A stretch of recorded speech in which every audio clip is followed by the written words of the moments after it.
Amores do sétimo ano, aqui é o tio Matheus e vamos lá para mais uma videoaula de matemática. Aula 5, do dia 15/6, capítulo 5, página 27. O assunto, ângulos, segunda parte. Ângulos formados entre retas concorrentes. Este edifício fica na cidade de Chicago, nos Estados Unidos da América. Sua fachada é decorada com várias retas, algumas paralelas entre si e outras concorrentes a elas. Use um transferidor para medir os ângulos formados pelas duas vigas em destaque. Vamos descobrir o que há de interessante nessas medidas? Então essa imagem está lá no livro. Se vocês quiserem, a gente pode pegar e medir elas. Ângulos suplementares. Note que, com as medidas desses quatro ângulos, podemos formar pares cujas somas são iguais a 180 graus, ou seja, formam um ângulo raso. A mais B é igual a 180 graus. A mais D é igual a 180 graus. B mais C é igual a 180 graus. E C mais D também é igual a 180 graus. Quando isso acontece, dizemos que os ângulos são suplementares. Dois ângulos são suplementares quando a soma de suas medidas é igual a 180 graus. Observe. Aí nós temos a nossa semirreta DP. E o nosso ângulo também de 30 graus. M medida BAC mais medida CAD é igual a 180 graus. Então, 30 graus mais os 150 graus é igual a 180 graus. BAC e CAD são ângulos suplementares. E o BAC é denominado suplemento de CAD e vice-versa. Ângulos complementares. Os pares de ângulos cuja soma é igual a 90 graus também recebem uma nomenclatura específica. Eles são chamados de complementares. Dois ângulos são complementares quando a soma de suas medidas é igual a 90 graus. Observe. M medida BAC mais MCAD é igual a 90 graus. Ou seja, 30 graus mais os 60 graus é igual a 90 graus. BAC e CAD são ângulos complementares. BAC é denominado complemento de CAD e vice-versa. Ou seja, um complementa o outro para poder formar o ângulo de 90 graus. Ângulos opostos pelo vértice. Em estruturas metálicas, nas fachadas de prédios como este, ou nas construções de telhados, costuma-se utilizar o formato de triângulos para dar rigidez à estrutura.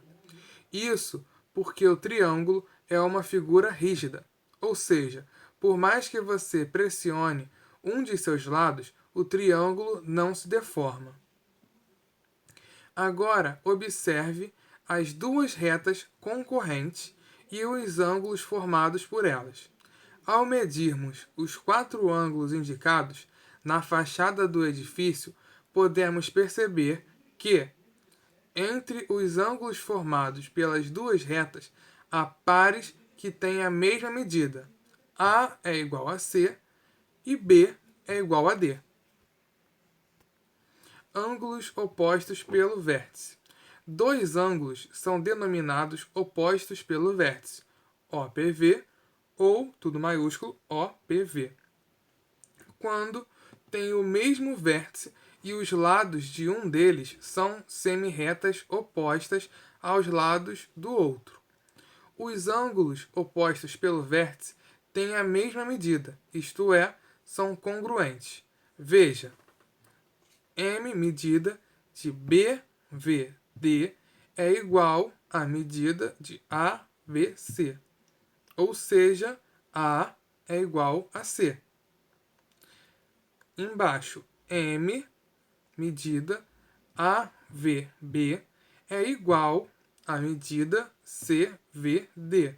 Ou seja, o ângulo D e o ângulo B são iguais.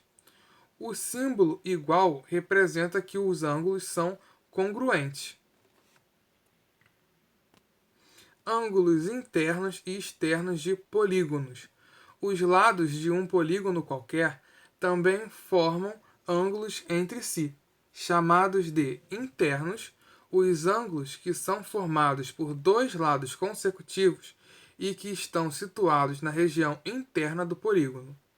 Chamados de externos, os ângulos formados entre um lado do polígono e o prolongamento de outro lado.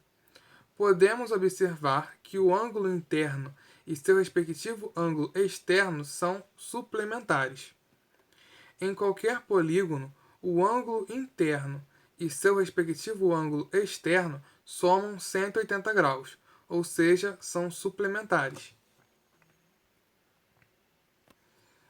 Ângulos em polígonos regulares. A imagem abaixo representa a pavimentação de um plano por um mesmo tipo de polígono. É necessário que um polígono apresente algumas características especiais para que cubra completamente o plano. Então, pavimentação de um plano consiste em acomodar polígonos em uma superfície plana de modo que não haja sobreposição nem espaço entre elas. Observe alguns polígonos que podem ser usados para pavimentar um plano. Aí nós temos 4 exemplos de polígonos. Na pavimentação com hexágonos, note que os ângulos em torno de seus vértices somam 360 graus e que a medida de seus lados é a mesma. Isso permite que se encaixem perfeitamente. Polígonos que têm lados congruentes e ângulos congruentes são chamados de regulares. Dois polígonos acima, A, B e C, são polígonos regulares. Agora, a localização do conteúdo e das atividades em nosso livro. Livro, capítulo 5, página 27 a 34.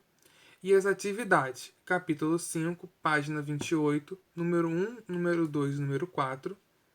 Página 29, número 5. Página 30, número 1. Página 31, número 2. E página 33, número 1. Então, um beijo do tio Matheus. Tchau.